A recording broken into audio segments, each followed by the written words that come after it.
Hi, my name is Brenda Day, and I am presenting organizational skills as part of our social emotional learning series.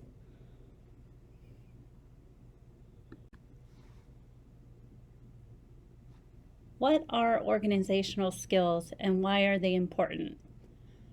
We are going over organizational skills as they're part of the self-management category in social emotional learning. Self-management is the ability to successfully regulate one's emotions, thoughts, and behaviors in different situations, effectively managing stress, controlling impulses, and motivating oneself. Self-management is the ability to set and work towards personal and academic goals. Organizational skills essentially are the ability to use your time, energy, and resources wisely in an effective way so that you can achieve things that you want to achieve. So for our students, this is homework, academic goals, graduation,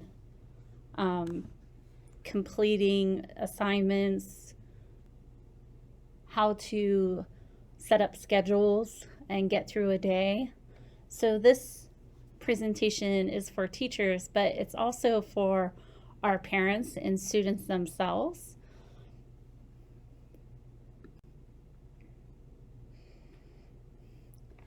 Good organization stems from routine. One of the key factors in organizational skills is just setting up a routine that looks like, every day having a good bedtime, a good time to wake up, including eating a healthy breakfast, meals throughout the day. This helps get our brains going. It helps work with our metabolism. It also includes preparing your backpacks or workspaces nightly before bed or in the morning, setting things up in the same place so you always know where to find them.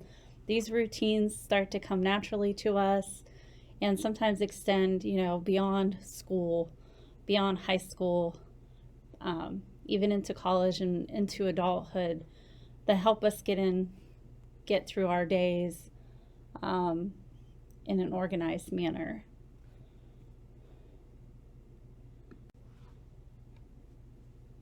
The one key intervention that applies to all grades, whether that is elementary, middle school, or high school, are creating learning spaces.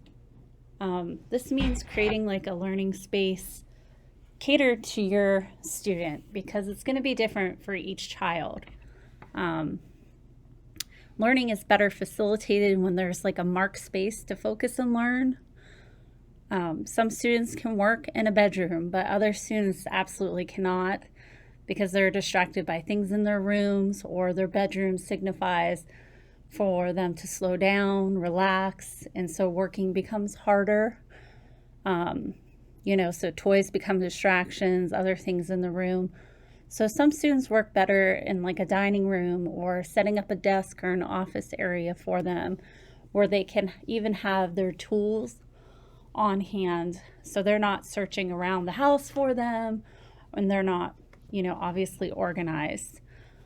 Some students need absolute silence while they're working and get easily distracted by noises of TVs, radio, music, people around the house. Other kids don't have a problem with that. And some kids need to have some parents or guardians and helpers nearby in case they need help or start to have trouble. So a good thing to do is try to keep your TVs off, phones put away, electronics to help keep us focused on what the lesson is. Right now, though, computers are, of course, our means of learning, so that can't be helped. However, the noises around us, we can minimize those, and that really helps our students be able to focus on their videos, their Zoom calls, presentation, read alouds, meetings with their peers even. The more they're able to focus on that, the quicker they can get through some of these lessons and get through their day.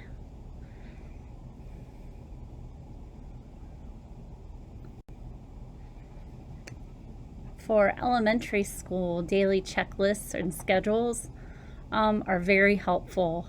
This can be done using a picture chart for our students who can't read, to help guide them through the day.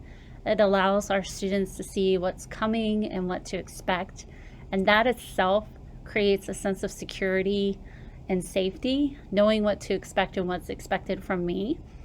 And like I said, this presentation is for educators, but it's also for parents. A lot of educators already use schedules and picture schedules in their classrooms, and that's because they're so successful. So it's a good idea for the parents at home who are doing remote learning to maybe pick up on some of these tips so that they can use them to be successful too.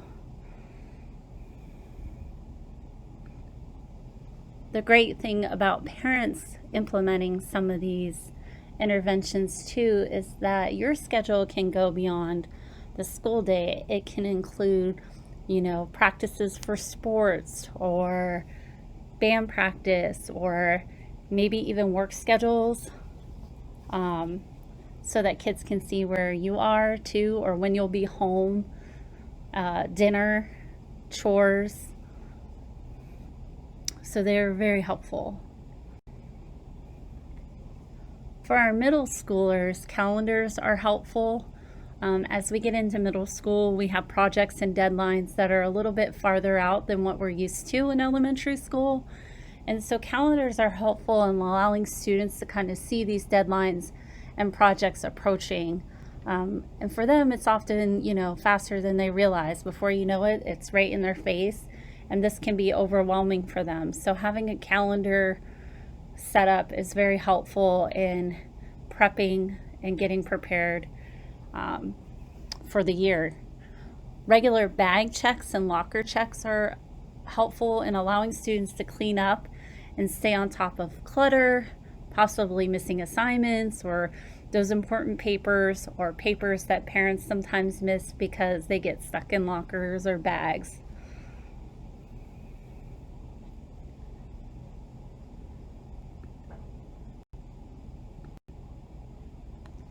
And lastly, our high school students. Organization for high school students is a little different. By now, they've kind of been exposed to a lot of organizational tools. But to expand on that, with high schoolers already being on their phones, apps are a useful tool. So they can use them to schedule homework and project due dates and reminders. There's many great organizational apps out there for students to use. My Homework, Trello, Evernote, distraction blocking apps, to-do list apps, CoachMe or Coach.me, Google Keep, and Quizlet.